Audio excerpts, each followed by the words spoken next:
अब रुक करते हैं उत्तर प्रदेश की राजधानी की राजनीति जगत की खबरों की ओर एक नजर, जहां पर उत्तर प्रदेश की समाजवादी पार्टी की कद्दावर समाजवादी पार्टी नेता उषा वर्मा, पूर्व मंत्री, पूर्व सांसद, पूर्व विधायक पहुंची कुशल क्षेम जानने पूर्व मंत्री राजेश यादव का, जहां बताई उनकी संघर्ष की कहानी, किस तरह से एक दिग्गज नेता के रूप में कार्य वह आज भी कर रहे हैं, और वही बताया कि उनके पीछे जीत के लिए सिर्फ उत्तर प्रदेश की समाजवादी पार्टी का हाथ है, और वहीं पर दिग्गज नेताओं में एक हैं राजेश यादव। आइए डालते हैं उत्तर प्रदेश की राजधानी की इस खबर पर नजर। एकता गुप्ता, चीफ सब एडिटर की एक रिपोर्ट पर। नमस्कार, मैं एकता और आप देख रहे हैं हंगामा टाइम्स न्यूज़। हम आज सपा के वरिष्ठ नेता राजेश यादव के आवास पे मौजूद हैं। उनसे मिलने के लिए सपा कि पूर्व मंत्री, विधायक, एमपी, सांसद आज हमारे साथ है। उनसे जानते हैं कि उनका लखनऊ आगमन कैसा रहा और क्या कहना चाहेंगे। आज राजेश सर से मिले, बहुत दिनों के बाद मुलाकात रही, मुलाकात कैसी रही और क्या विशेष कार्य रहा। सर, मैम आपका स्वागत है हंगामा टाइम्स में। और आज आप राजेश सर से मिलने आई हैं, कुछ विशेष कि सिर्फ हालचाल?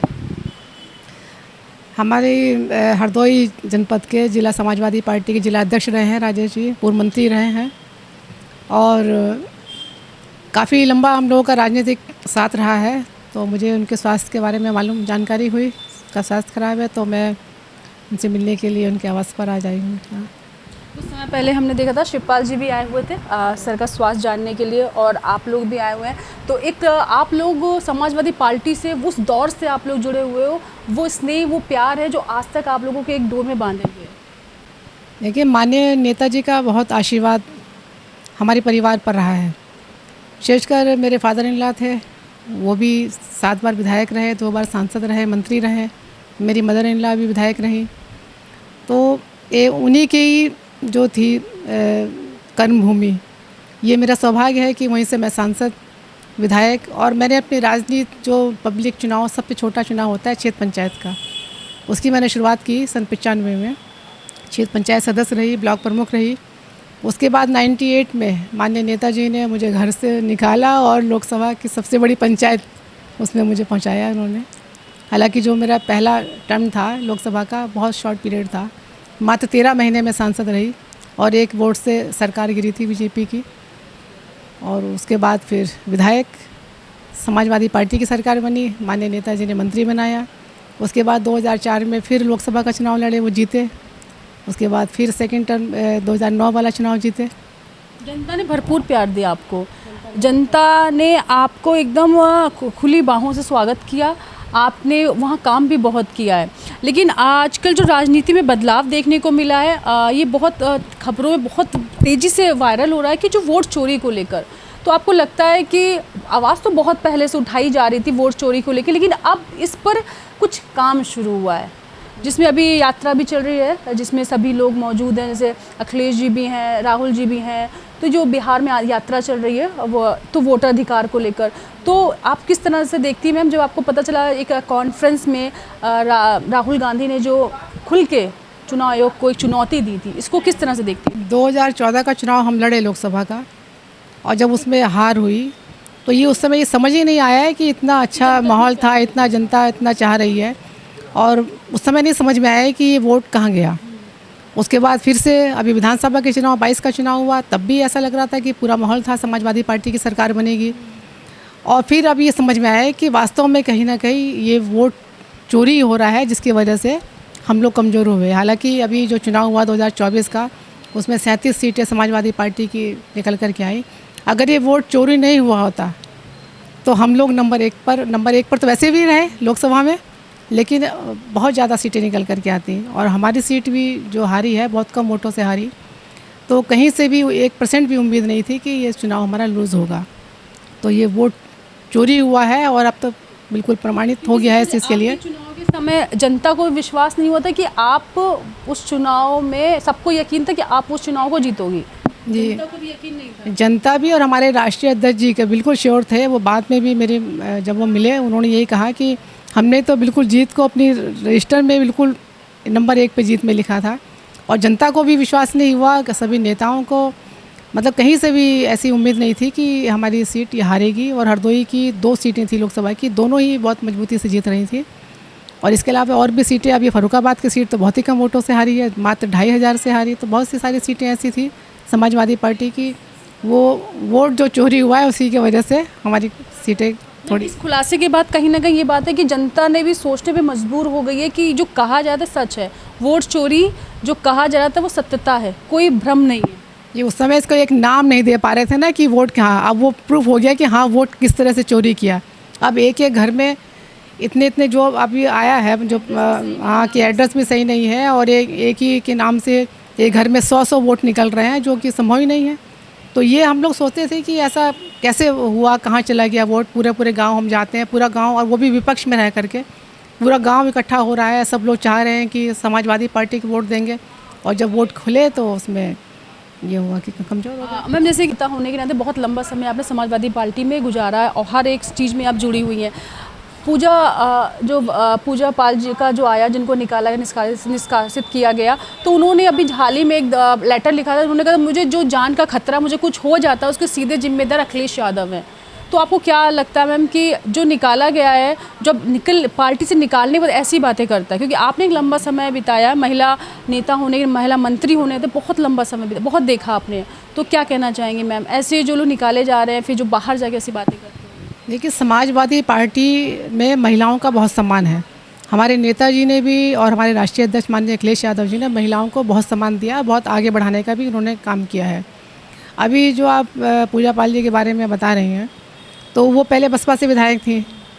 उसके बाद जब उनको टिकट बसपा से नहीं मिला तो वो समाजवादी पार्टी में आई, और उनको अगर लग रहा था कि समाजवादी पार्टी ने उनको सुरक्षा नहीं दे पा रही है, क्योंकि उनके हस्बैंड का जो मर्डर हुआ था, तो आप जानते हैं कि उस समय समाजवादी पार्टी की सरकार तो थी नहीं। और फिर अगर उनको लग रहा था कि इसमें रह कर के महिलाएं सुरक्षित नहीं है, वो केवल मात्र टिकट के लिए आई समाजवादी पार्टी में, और जीतने के बाद कहीं से भी, क्योंकि इस समय भी बीजेपी की सरकार है, अगर वो ये कहते हैं कि मुझे कहीं से सुरक्षित मतलब नहीं हो रहा है, या जो उनके दोषी जिनको मानती हैं उनको सज़ा नहीं मिल रही है, तो समाजवादी पार्टी की तो सरकार नहीं थी उस समय। और अब इस समय जीतने के बाद उन्होंने, जब समाजवादी पार्टी को ज़रूरत पड़ी, तो उन्होंने राज्यसभा में अपना वोट भी समाजवादी पार्टी के पक्ष में नहीं दिया। तो हमारे नेताजी का तो बहुत बड़ा दिल है, उन्होंने तो एक मौका भी दिया उनको सुधरने का कि आगे से कहीं ना हो, लेकिन वो बराबर समाजवादी पार्टी के खिलाफ जब उनके बयान बराबर आते रहे, तो फिर हमारे दिल में लगता होगा मैम कि हम जिनके साथ बैठ रहे हैं या जो मजबूत कर रहे थे पार्टी को, हमें अभी, क्योंकि चुनाव नज़दीक है 27 का, और ऐसे लोग हमें और मजबूत करने चाहिए पार्टी को। उस समय में ऐसा खेल खेल रहे या ऐसा कुछ कर रहे, तो कहीं ना कहीं लगता होगा आपस में बैठ के। आप देखिए, अगर आप ये कह रहे हैं कि वो पार्टी को मजबूत कर रही थी, ऐसा नहीं है। हमारी समाजवादी पार्टी ने उनको मजबूत किया था। पहले तो बसपा से विधायक थी, अभी वो समाजवादी पार्टी से चुनाव लड़ी थी, तभी वो विधायक हुई थी, और फिर समाजवादी पार्टी से जीतने के बाद वो समाजवादी पार्टी के ही खिलाफ बोलने लगी, क्योंकि इस समय समाजवादी पार्टी की सरकार तो नहीं है। अगर वो सुरक्षा की भावना से भी कहें कि मुझे सुरक्षा नहीं दी जा रही, तो जब समाजवादी पार्टी की सरकार नहीं है तो कैसे, वो कहते हैं बीजेपी की गवर्नमेंट है, और जब वो बीजेपी के लोगों के संपर्क में आई तभी वो समाजवादी पार्टी के खिलाफ बोल रही हैं।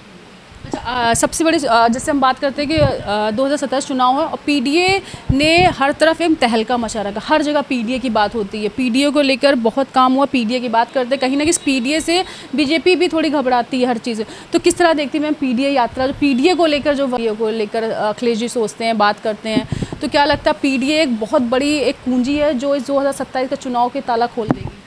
देखिए, पीडीए का यह है पिछड़ा, दलित, अल्पसंख्यक और आधी आबादी, ये से आधी आबादी, आदिवासी लोग भी हैं, और हम पीडीए में उन लोगों को भी, कोई इसमें जातवाद का नहीं है इसमें, मतलब पीडीए में हम लोग उनको भी मानते हैं जो अपर कास्ट से हैं, लेकिन वो पिछड़े हैं, कहीं ना कहीं उनको पिछाड़ा गया है, या दूसरी पार्टी ने उनको दबाया है, तो हम उनको भी, वो भी हमारी पीडीए में है।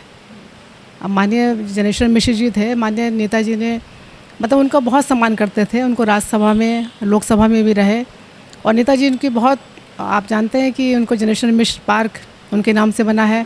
इसके अलावा जनेश्वर, जब हमारी सरकार थी, जनेश्वर मिश्र के नाम से गांव भी उन्होंने किए थे। तो हमारे नेता तो सभी जातियों, सबका बराबर का सम्मान देते हैं, और पीडीए में मतलब पिछड़े भी हैं, दलित भी हैं, अल्पसंख्यक भी हैं, और दूसरी कास्ट के जो दबे और पिछड़े हैं, जिनको समाज में दबाया जाता है, उनका भी सम्मान समाजवादी पार्टी करती है, वो भी पीडीए में आती है। ये थी उषा वर्मा जी, जिनसे हमने बात की 2027 चुनाव से लेकर राजेश यादव के स्वास्थ्य तक मुलाकात से लेकर। अब बात करते जिनसे वो मिलने लखनऊ आई हैं, उनके आवास पे राजेश सर हमारे साथ हैं। सर कैसा लग रहा है?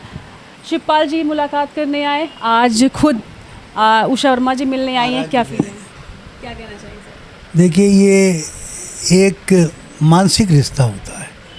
ये हमारी नेता हैं, हमारे ज़िले की।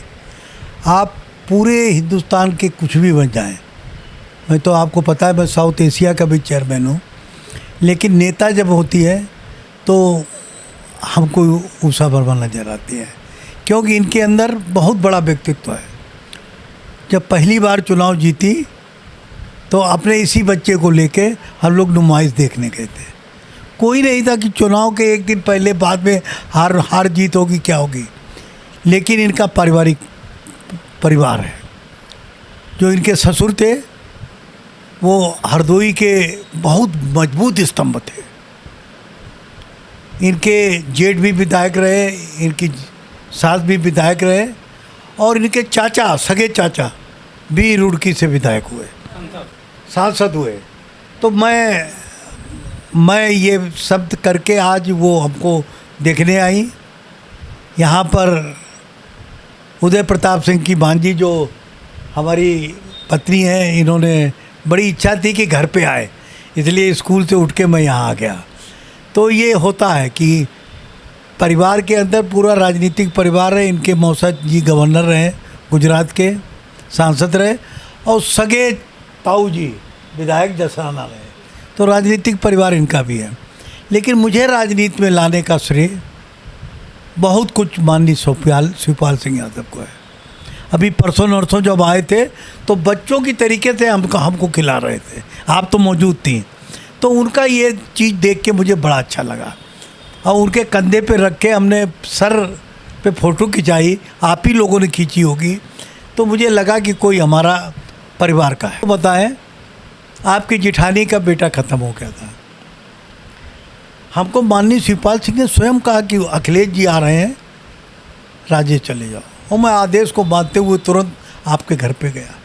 और अखिलेश जी नीचे से चिल्लाते हुए आए। हमने कहा पता नहीं किसका नाम ले रहे हैं, अध्यक्ष जी कहाँ हैं, अध्यक्ष जी कहाँ हैं, राजेश नहीं कहा। और आते ही हमको मिले, मुझे बहुत अच्छा लगा।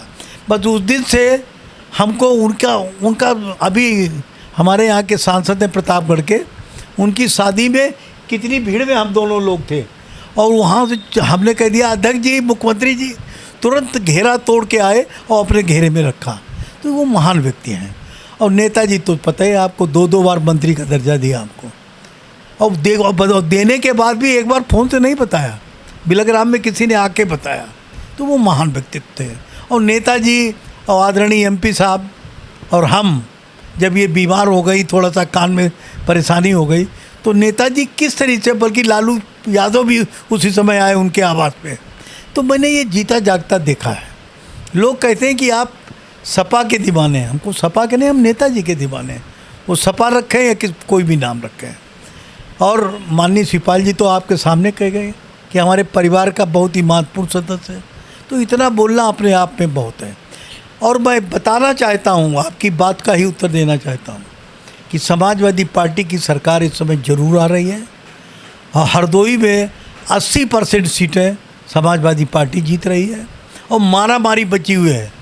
और मुझे खुशी है, मैं आदरणीय पूर्व मुख्यमंत्री जी को बधाई देता हूँ कि उन्होंने पहली जो लिस्ट थी, तथाकथित लिस्ट में नाम जब उषा वर्मा का देखा, तो मुझे फिर मैंने बात की।